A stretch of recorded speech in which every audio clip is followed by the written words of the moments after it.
اب تک ہم یہاں تک پہنچے تھے کہ حضرات انبیاء علیہ السلام، اولیاء کرام، شہداء، صدیقین، صالحین جو دنیا سے چلے جاتے ہیں، دنیا سے چلے جانے کے بعد انہیں دنیا کے حالات کا اور اپنے مریدین، معتقدین، ان کی قبروں پر جا کر دور سے یا قریب سے انہیں جو پکارتے ہیں، پکارنے والوں کی کسی بھی پکار کا وہ حضرات انبیاء علیہ السلام، اولیاء کرام جواب نہیں دے سکتے۔ اس کی بنیادی وجہ، کبھی تو قرآن نے کہا وہ تمہاری دعاؤں سے غافل اور بے خبر ہیں، کبھی قرآن کریم نے فرمایا وہ سنتے نہیں ہیں، کبھی قرآن کریم نے فرمایا اگر وہ سن بھی لیں تو تمہاری دعا پکار کو قبول نہیں کر سکتے، جواب نہیں دے سکتے، تمہاری مشکلات آسان کرنے کی قدرت اور طاقت نہیں رکھتے۔ اس ضمن میں کل کے درس میں حضرت عیسیٰ علیہ السلام کا تذکرہ کیا۔ آج سورۃ المائدہ کی آیت نمبر 109 میں 1.25 لاکھ سے زائد انبیاء علیہ السلام کا متفق عقیدہ، اور ایسا عقیدہ جس پر 1 لاکھ کئی ہزار انبیاء کی مہر موجود ہے، اور اللہ نے اس کو قرآن میں جگہ دی ہے۔ قیامت کا منظر، یوم یجمع اللہ الرسل،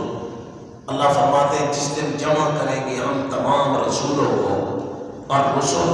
رسول کی جمع، سب کے سب انبیاء اللہ کی بارگاہ میں جمع ہوں گے، ان کی امت، ان کی ان کی اقوام وہ بھی موجود ہوں گی۔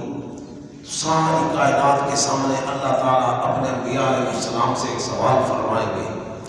ماذا اجبتم، اے میرے نبیوں، اے میرے رسولوں بتلاؤ تم کیسے مانے گئے جب تم نے جا کے میری طرف سے میرا پیغام توحید اپنی اپنی اقوام کو سنایا، تو تمہاری قوموں نے تمہاری دعوت توحید کو کیسے تسلیم کیا، اور کیا انہوں نے انکار کیا یا انہوں نے تمہاری دعوت توحید کو قبول کیا؟ ایک معنی تو علماء کرام نے یہ فرمایا۔ دوسرا معنی ماذا اجبتم، کہ تمہارے دنیا سے چلے جانے کے بعد تمہاری امت پیچھے کیا کرتی رہی، تم جو انہیں دعوت توحید دے کے آئے تھے کہ اس میں پکے رہے یا اس کو چھوڑ کر کوئی اور راہ اختیار کر لی، توحید کی اور سنت کی ہدایت اور تعلیم پر یہ مستقیم رہے، یا تمہاری دعوت توحید کو ٹھکرا دیا تمہارے دنیا سے چلے جانے کے بعد؟ اب آپ نے اللہ کا سوال سن لیا، انبیاء علیہ السلام نے جو جواب اللہ کی عدالت میں کھڑے ہو کر قیامت کے دن دینا ہے، خدا نے قرآن میں آج سے 1400 سال پہلے وہ بیان فرما دیا، تاکہ امت مسلمہ اپنے عقائد و نظریات کی اصلاح کر کے آئے۔ قرآن کہتا ہے اللہ جب اپنے نبیوں سے پوچھے گا ان کی امتوں کے بارے میں، قالو، سب کے سب انبیاء علیہ السلام بیک زبان ہو کر جواب دیں گے، لا علم لنا، لا علم لنا، لا علم لنا، اے اللہ ہمیں کوئی خبر نہیں، ہمیں کوئی علم نہیں، ہمیں کوئی پتہ نہیں ہمارے بعد ہماری امت پیچھے کیا کرتی رہی،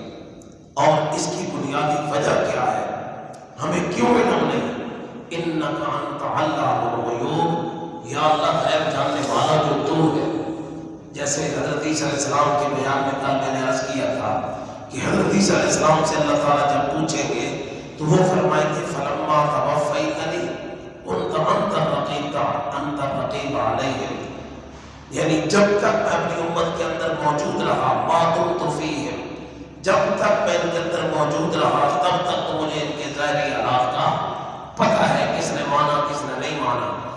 اور فلما توفیتنی، جب آپ نے مجھے اپنے پاس بلا لیا، اس وقت تو ہی ان پر نگراں۔ وہ حضرت عیسیٰ علیہ السلام اکیلے کا بیان۔ پھر آپ صلی اللہ علیہ وسلم کی حدیث میں نے پیش کی کہ نبی علیہ السلام نے فرمایا جو جواب حضرت عیسیٰ میرے بھائی دیں گے وہی جواب اپنی امت کے بارے میں دوں گا۔ آج جو آیت بینہ میں نے تلاوت کیا حضرات کی خدمت میں، اس میں آدم سے لے کر محمد رسول اللہ صلی اللہ علیہ وسلم تک 1.25 لاکھ سے زیادہ انبیاء علیہ السلام کا ایک ہی متفقہ فیصلہ، اللہ ان کی امتوں کے اقوال افعال کے بارے میں ان انبیاء سے پوچھے گا، سب کے سب رسول یہی کہیں گے لا علم لنا، یا اللہ ہمیں کوئی خبر نہیں، ہمیں کوئی پتہ نہیں۔ تو آج کے اس سبق تک تمام دروس کا خلاصہ یہ تھا، تمام آیات کا نچوڑ اور خلاصہ یہ تھا